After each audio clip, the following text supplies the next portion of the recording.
Did you know the music for The Last House on the Left was written by someone with no film experience? And he composed it while high on mushrooms? Imagine that. Creepy violins, haunting piano notes, all dreamed up in a fog of wild imagination. This movie didn't just scare people, it changed horror forever. It's raw, it's brutal, and it's full of secrets most fans never hear. You might think it's just another old scary movie, but behind the screams and shadows, real people bled, cried, and fought to make something unforgettable. From backyard filming to nervous breakdowns on set, this wasn't Hollywood glamour. It was survival. Let's dive in and discover 20 weird and amazing facts about The Last House on the Left. Number 20. The whole movie was made for less than the cost of a used car. In 1972, most horror movies spent big money on sets, costumes, and special effects. But The Last House on the Left? It cost only around $90,000. That's less than what some people pay for a family car today. The director, Wes Craven, had almost no money. He borrowed cameras, begged for film stock, and even used his own backyard as a filming location. One scene where the villains drive through the woods, that was shot near a friend's cabin, with no permits, no crew, and no safety plan. The actors wore their own clothes. The blood was food coloring mixed with corn syrup. Everything felt real, because it was real. There was no room for mistakes, no fancy tricks, just raw filmmaking driven by passion and panic. It looked like a gritty indie movie, and that's exactly what it was. But that roughness gave it power. It didn't feel fake. It felt like something that could happen, right down the street. What looked cheap on paper became terrifying on screen. Number 19. The director was a college professor who'd never made a movie before. Before The Last House on the Left, Wes Craven taught philosophy and literature at a small college in Pennsylvania. He spent his days grading essays and discussing ancient myths, not filming violent kidnappings in the woods. But Craven was tired of safe, predictable stories. He wanted to show how evil could hide in ordinary life. So, with no training in filmmaking, he grabbed a camera and dove in. He read filmmaking books at night. He watched old horror movies over and over. He even studied documentaries about real crimes for inspiration. On set, he sometimes froze up, unsure how to block a scene or light a face. But his lack of experience became his strength. He didn't follow Hollywood rules. He filmed like someone documenting a nightmare. His actors said he'd whisper directions like, "Just feel it, don't act it." Raw honesty scared audiences more than any monster. The studio didn't believe in him. Critics called the film disgusting. But Craven kept going. He wasn't making a movie. He was screaming a warning. That classroom thinker became one of horror's greatest voices. Number 18. The lead actress was only 17 and had never acted. Before Sandra Castle, who played Mari Collingwood, was just a teenager when she got the role. Never been in a play, never stood on a stage. She answered a small newspaper ad that said, "Wanted, young actress for independent film." She showed up in jeans and a t-shirt, thinking it was a student project. But when she read the script, she almost walked out. The story was dark. Too dark. But something about Craven's quiet intensity convinced her to stay. She had no idea how intense it would get. During the infamous lake scene, where her character is humiliated and assaulted, Cassell cried for real. The crew stopped filming.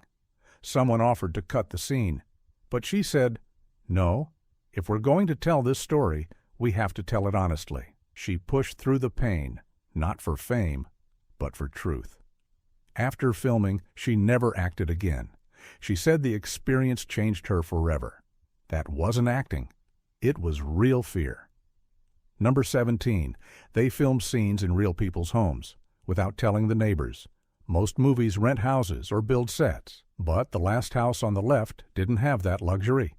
So the crew filmed in actual homes, borrowed from friends, or rented for a few dollars a day. In one case, they used a house in Westport, Connecticut, owned by a friend of the producer. The neighbors had no idea a horror movie was being shot next door. One morning, they looked out their window and saw a girl tied up in the yard, screaming. They called the police. Officers arrived, confused and alarmed. The crew had to explain it was just a movie and show ID to prove it.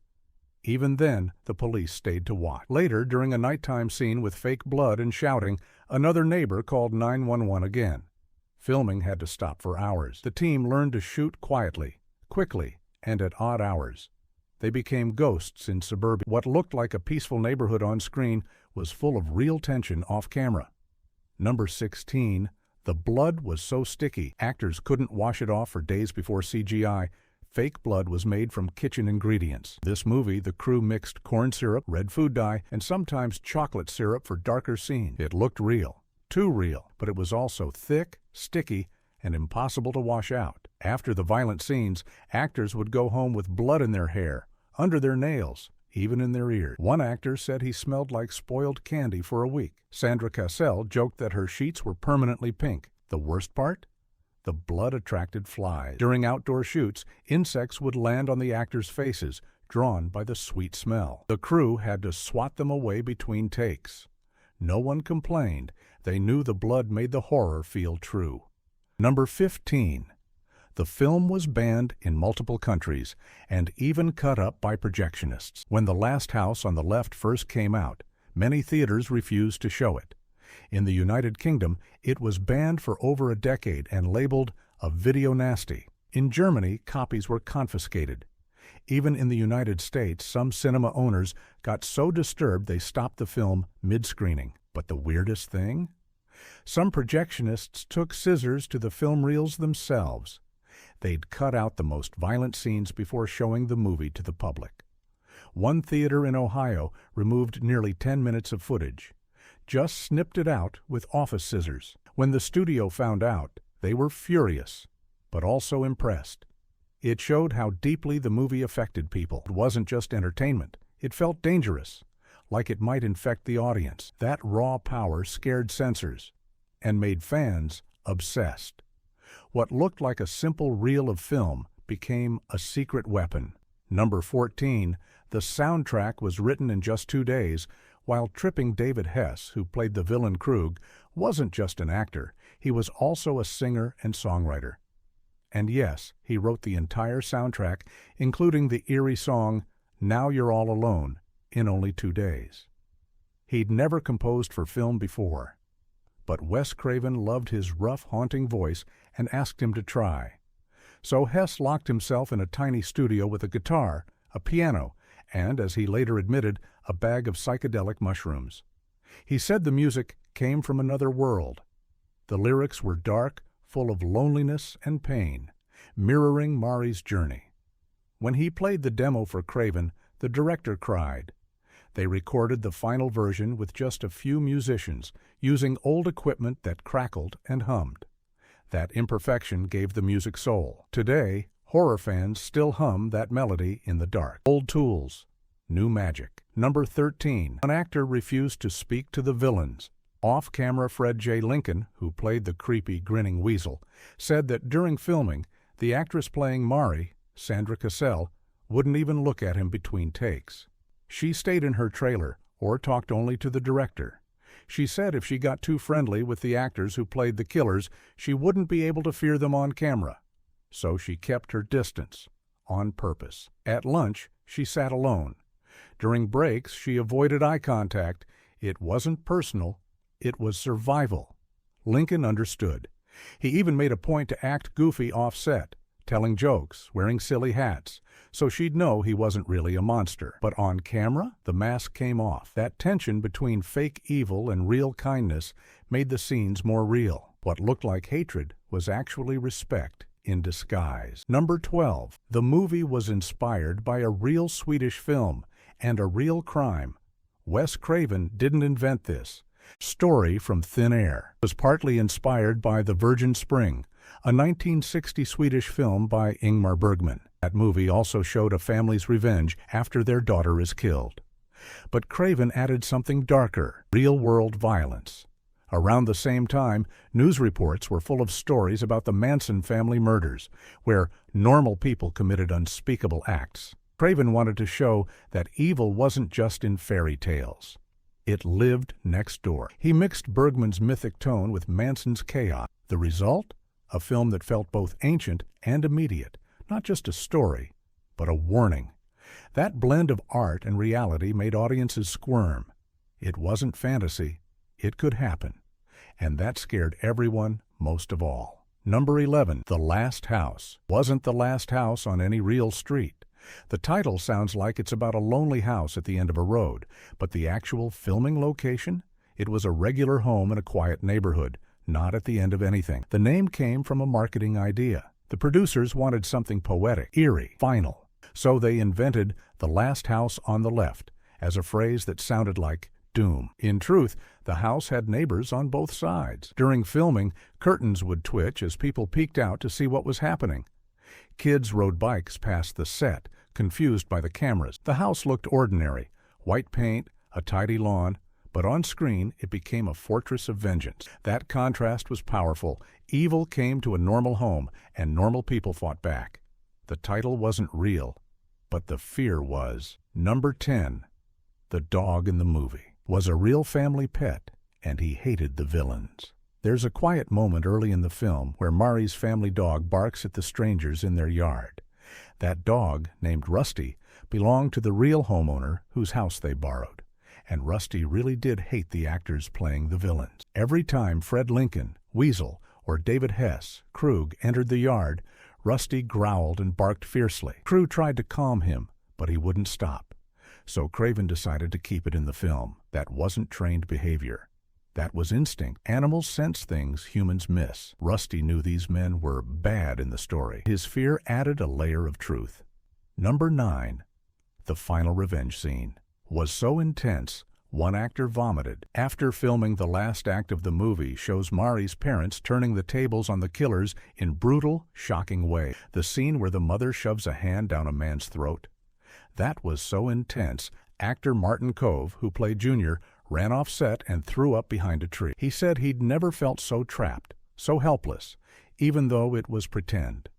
The throat was a fake prop, but the emotion was real. The parents playing Mari's mom and dad, Cynthia Carr and Guy Radcliffe, also said they felt sick afterward. They kept apologizing to the actors, even though everyone knew it was part of the story. Wes Craven had to remind them, this pain is why the scene matters.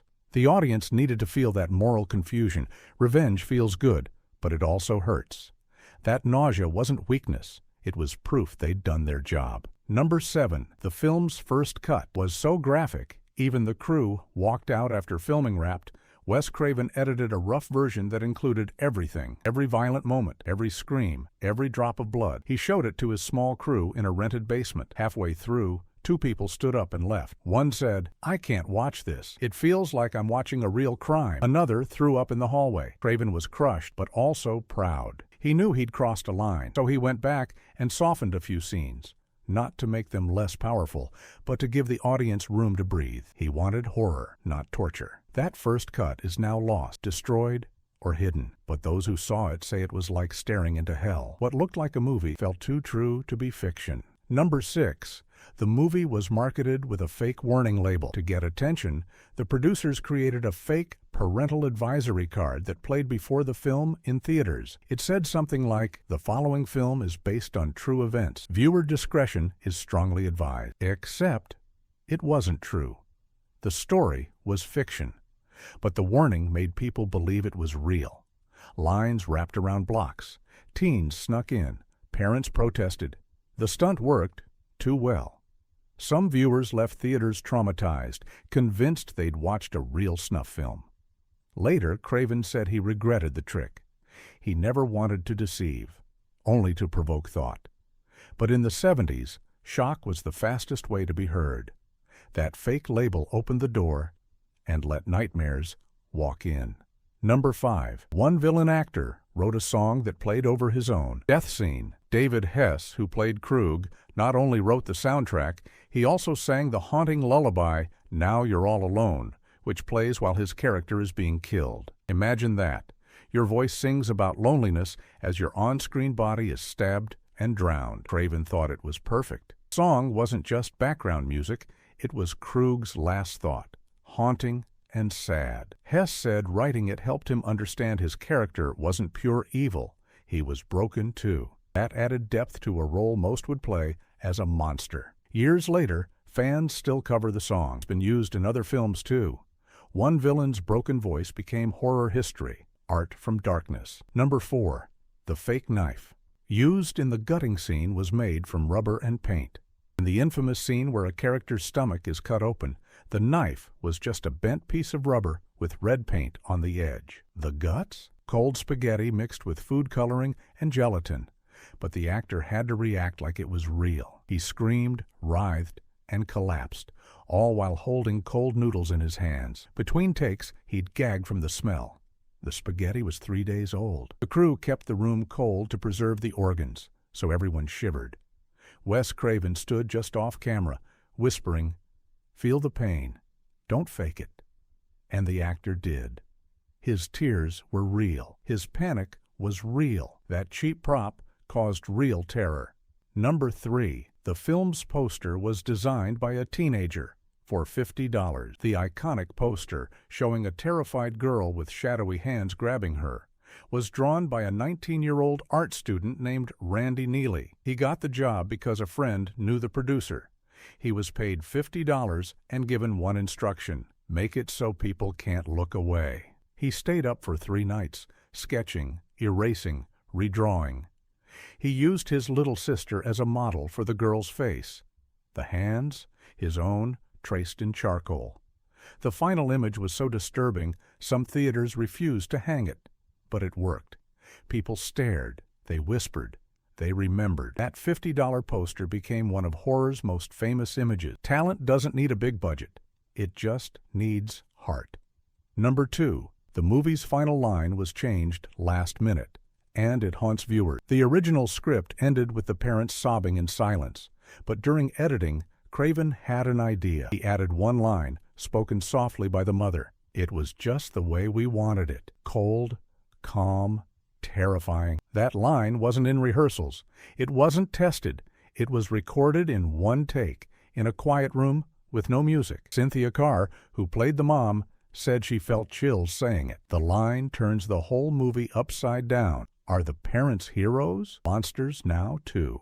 That question lingers long after the credits. Craven said he added it to remind us, revenge changes you forever. One quiet sentence, more haunting than any scream. Number 1.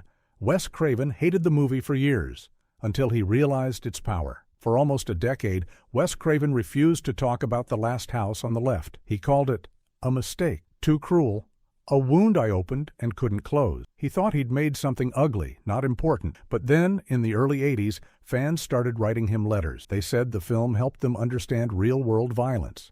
It made them talk about consent, justice, and fear. Survivors of abuse said it gave them a voice. Craven was stunned. He rewatched his own movie and finally saw its heart. Not just horror, but humanity. He realized he hadn't made a monster. He'd held up a mirror. From that day on, he stood by it. That shame turned into pride. Because sometimes the darkest stories light the brightest truths. Bonus fact, a lost scene showed Mari's ghost but was cut for being too spiritual.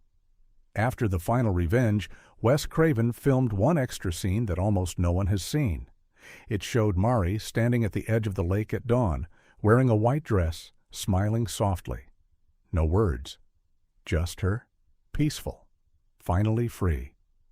The sun rose behind her. It was meant to show that even in horror, there's grace. But the producers hated it. They said it ruined the realism. They called it too religious or too dreamy. So Craven cut it.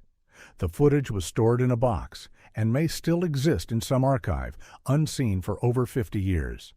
But those who saw the rough cut say it brought tears to their eyes. It turned violence into healing. That lost moment reminds us, even in the darkest story, creators dream of peace. One small choice changed movie history. The Last House on the Left isn't just a horror movie. It's a raw, trembling cry about what happens when kindness fails, and when ordinary people are forced to become monsters to protect what's theirs. It's messy, painful, and deeply human. Wes Craven didn't set out to scare us forever. He wanted us to look at the world and each other with more care. Because evil doesn't always wear a mask, Sometimes it parks its car on your street, but so does courage, so does love. If you enjoyed these stories, subscribe for more. Every movie hides a truth, and we'll keep uncovering them, one story at a time.